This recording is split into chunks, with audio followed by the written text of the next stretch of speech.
كديرين؟ لاباس عليكم؟ كديرين مع الصحه؟ هانيين بخيرين؟ اش تعودوا؟ كلشي بخير؟ كلشي مزيان الحمد لله. يا ربي نتمنى ان شاء الله كلكم ان شاء الله، نتمنى لكم الصحه والسعاده وداكشي اللي تمنيتوه ان شاء الله توصلوا.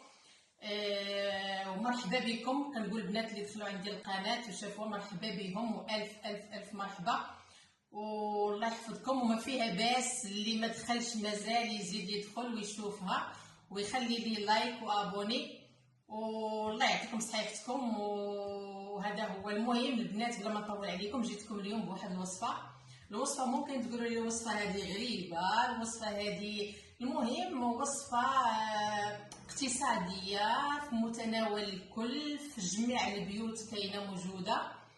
وقولوا لي شنو هي باش نقول لكم عاد. المهم ما علينا. الوصفه هذه هي الحمص.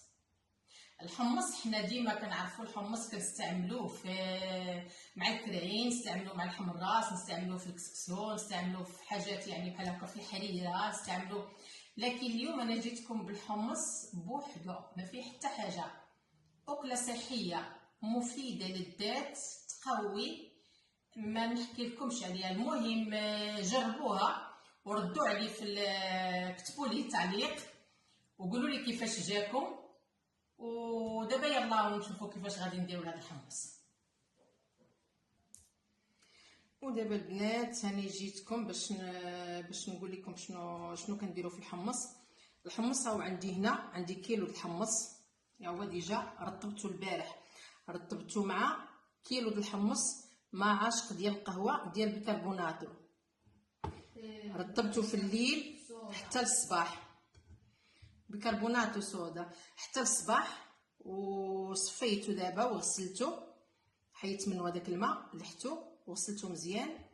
وها هو هنا مسقطر. وعندي غندير فيه بصله كبيره مقسومه على 4. وعندي الطماطم حب 3 ديال الحبات صغار ماشي كبار، بكاديلا مقسومه على 2. وعندي ورقه سيدنا موسى او اللورو او ورقه الغار، كل واحد واش كيقول ليه. وعندي 4 ديال الفصوص ديال الثوم، وعندي الملح، وعندي الماء اللي غادي ندير مع الحمص. دابا غادي نديروا الحمص في الكوكوط.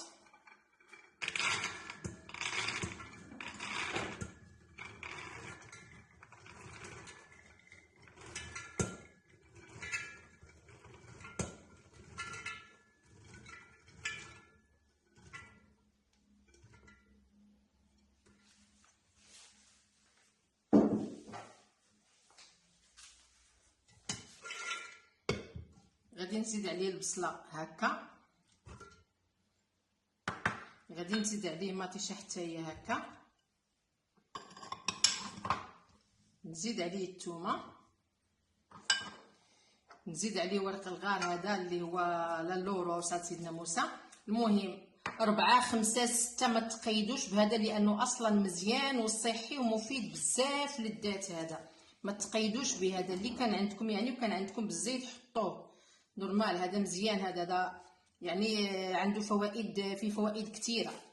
المهم غادي نديرو هنا. وعندي الملحه، معليش الملحه انا كنشدها بيديا باش نعرف القياس ديالي.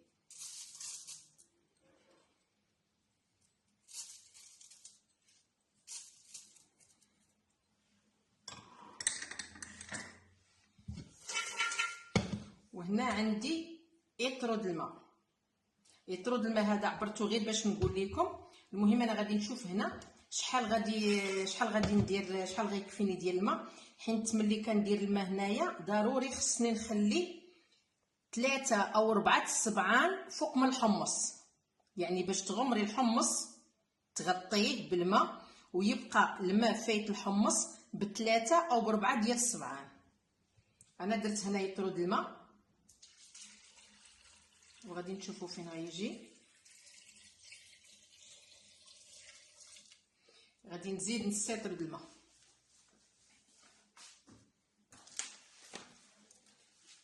حيت ما عنديش باش نعبر هذا فيه القياس هنا عندي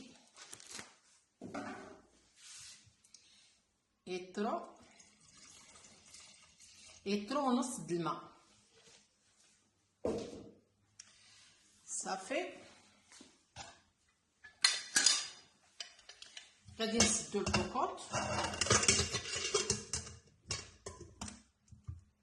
وغادي نديوها دابا نحطوها على الغاز، نديرو ليها نص ساعه، لكن حسب الحمص. شوفوا نتوما الحمص اللي خديتو، راه كاين الحمص طياب يعني اللي هو ديالنا البلدي، وكاين الحمص اللي هو رومي داك الحبه الكبيره، يعني ما كتاخذش ما كتستغرقش الوقت بزاف. هذيك الحبه الكبيره اللي هي روميه ما تفوتيش فيها نص ساعه، نص ساعه صافي حبسي سدي طفي الغاز. وهنايا غادي نزيدو على نص ساعه، هنا غندير ليه ساعه الا ربع. وملي وجد نوريه لكم ان شاء الله كيفاش درنا ليه. ودابا البنات انا غادي نوريكم، ها هو. نتمنى يا ربي يكون باين واضح. دابا غادي نطفي عليه الغاز. ها هو هنا واجد بالصحه والراحه. عرفتي غادي نرافقوه بشويه الكمون، داكشي اللي كتحبوا نتوما كتحبوا تحطوا عليه من الفوق حطوا عليه من الفوق ماشي مشكل. انا كنبغي الكمون الحبوب، اللي بغيه مطحون يديرو مطحون عادي. غادي ندير شويه الكمون هكا من الفوق،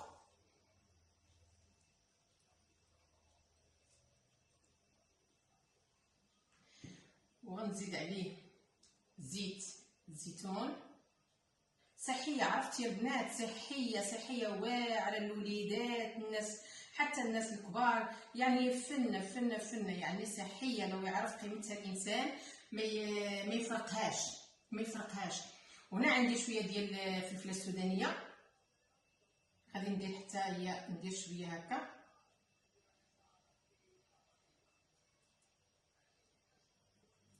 بوحدي وما ماشي